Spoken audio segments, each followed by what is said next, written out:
ನಮಸ್ಕಾರ ಸ್ನೇಹಿತರೆ, ಅಮ್ಮನ ಅಡಿಗೆ ಮತ್ತು ನಮ್ಮ ಬದುಕು ಚಾನಲ್ಗೆ ಸ್ವಾಗತ. ಇವತ್ತು ನಾನು ಟೊಮೆಟೊ ಕರಿ ಮಾಡಿ ತೋರಿಸ್ತಾ ಇದ್ದೇನೆ. ಬನ್ನಿ ಫ್ರೆಂಡ್, ನೋಡೋಣ. ಅದಕ್ಕೆ ಬೇಕಾಗುವ ಸಾಮಗ್ರಿ ಇಲ್ಲಿ ಇಟ್ಟುಕೊಂಡಿದ್ದೇನೆ. ಮಿಕ್ಸಿ ಜಾರಲ್ಲಿ 5ರಿಂದ 6 ಟೊಮೆಟೊ ಕಟ್ ಮಾಡಿ ಇಟ್ಟುಕೊಂಡಿದ್ದೆ, ಅದನ್ನು ಹಾಕ್ತಾ ಇದ್ದೇನೆ. 4ರಿಂದ 5 ಒಣಮೆಣಸಿಕಾಯಿ, ಬೆಳ್ಳುಳ್ಳಿ, ಅಲ್ಲ, ಅರ್ಧ ಚಮಚ ಜೀರಿಗೆ, 1 ಚಮಚ ಧನಿಯಾ, ಸ್ವಲ್ಪ ಕರಿಬೇವು, 2 ಚಮಚ ತುರಿದಿಟ್ಟಿರುವ ಹಸಿ ಕೊಬ್ಬರಿ.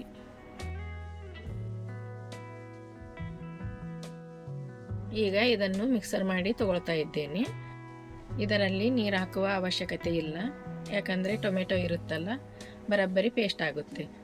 ನುಣ್ಣಗೆ ರುಬ್ಬಿ ತಗೊಳ್ಬೇಕಾಗುತ್ತೆ. ನೋಡಿ, ಈ ರೀತಿ ಆಗಿದೆ. ಇಲ್ಲಿ ಒಗ್ಗರಣೆ ಕೊಡಲಿಕ್ಕೆ ಎಲ್ಲ ತಯಾರು ಮಾಡಿ ಇಟ್ಟುಕೊಂಡಿದ್ದೇನೆ. ಇಲ್ಲಿ ಗ್ಯಾಸ್ ಚಾಲು ಮಾಡಿ ಕರಿಬೇಳೆಗೆ ಇಟ್ಟಿದ್ದೇನೆ. ಅದರಲ್ಲಿ 4ರಿಂದ 5 ಚಮಚ ಎಣ್ಣೆ ಹಾಕಿದ್ದೇನೆ. ಎಣ್ಣೆ ಕಾದ ನಂತರ ಸಾಸಿವೆ, ಜೀರಿಗೆ, 1 ಉಳ್ಳಾಗಡ್ಡಿ ಬಾಕ್ಸ್ ಥರ ಕಟ್ ಮಾಡಿ ಹಾಕಿದ್ದೇನೆ, ಸ್ವಲ್ಪ ಕರಿಬೇವು. ಈಗ ಗ್ಯಾಸ್ ಸ್ಲೋ ಮಾಡಬೇಕಾಗುತ್ತೆ. ಸ್ಲೋ ಮಾಡಿ ಆದ ನಂತರ ಸ್ವಲ್ಪ ಹಿಂಗೆ ಹಾಕ್ತಾ ಇದ್ದೇನೆ, 1 ಚಮಚ ಅಚ್ಕಾರ ಪುಡಿ, ಸ್ವಲ್ಪ ಅರಿಶಿನ, ಅರ್ಧ ಚಮಚ ಗರಂ ಮಸಾಲ. 1-2 ಸೆಕೆಂಡ್ ಈ ರೀತಿ ಮಿಕ್ಸ್ ಮಾಡಿ ರುಬ್ಬಿಟ್ಕೊಂಡಿದ್ನಲ್ಲ ಅದನ್ನು ಹಾಕ್ತಾ ಇದ್ದೇನೆ.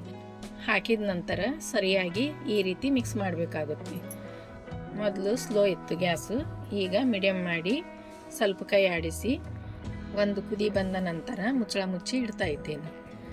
ಈಗ ನೋಡಿ, ಮುಚ್ಚಳ ತೆಗೆದು ಮತ್ತೊಂದು ಸಲ ಮಿಕ್ಸ್ ಮಾಡ್ತಾ ಇದ್ದೇನೆ. ಇದೇ ರೀತಿ ಇನ್ನೊಂದು ಸಲ ಮಾಡಬೇಕಾಗುತ್ತೆ. ಈಗ ನೋಡಿ, ಎಣ್ಣೆ ಬಿಡ್ತಾ ಇದೆ. ಮಿಕ್ಸಿ ಜಾರಲ್ಲಿ ನೀರು ಹಾಕಿಟ್ಟಿದ್ದೆ, ಅದನ್ನು ಹಾಕ್ತಾ ಇದ್ದೇನೆ. ಮತ್ತು ನಾನು 1 ಚರಿಗೆ ನೀರು ಹಾಕಿದ್ದೇನೆ. ಜಾಸ್ತಿ ತಿಳುವೂ ಇರಬಾರ್ದು, ಗಟ್ಟಿನೂ ಇರಬಾರ್ದು, ಮೀಡಿಯಮ್ ಮಾಡಬೇಕಾಗುತ್ತೆ. ಈಗ ಗ್ಯಾಸ್ ಫಾಸ್ಟ್ ಮಾಡಿಕೊಂಡಿದ್ದೇನೆ. ರುಚಿಗೆ ತಕ್ಕಷ್ಟು ಉಪ್ಪು, ಸ್ವಲ್ಪ ಬೆಲ್ಲ. ಈಗ ಚೆನ್ನಾಗಿ ಮಿಕ್ಸ್ ಮಾಡ್ತಾ ಇದ್ದೇನೆ. ಮೀಡಿಯಮ್ ಗ್ಯಾಸಲ್ಲಿ 5 ನಿಮಿಷ ಕುದಿಸ್ಬೇಕಾಗುತ್ತೆ. ನೋಡಿ, ಈ ರೀತಿ ಸೈಡಲ್ಲಿ ಎಣ್ಣೆ ಬಿಡ್ತಾ ಇದೆ. ಗ್ಯಾಸು ಸ್ಲೋ ಮಾಡಿ 2 ನಿಮಿಷ ಕುದಿಸ್ಬೇಕಾಗುತ್ತೆ. ಮಾತ್ರ ಕಾಶ್ಮೀರಿ ಮಿರ್ಚಿ ಪೌಡರ್ ಇದ್ದರೆ ಹಾಕಿ, ಇನ್ನೂ ಕಲರ್ ಚೆನ್ನಾಗಿ ಬರುತ್ತೆ. ನೋಡಿ, ಈಗ ನಾನು ಗ್ಯಾಸ್ ಬಂದ್ ಮಾಡಿದ್ದೇನೆ.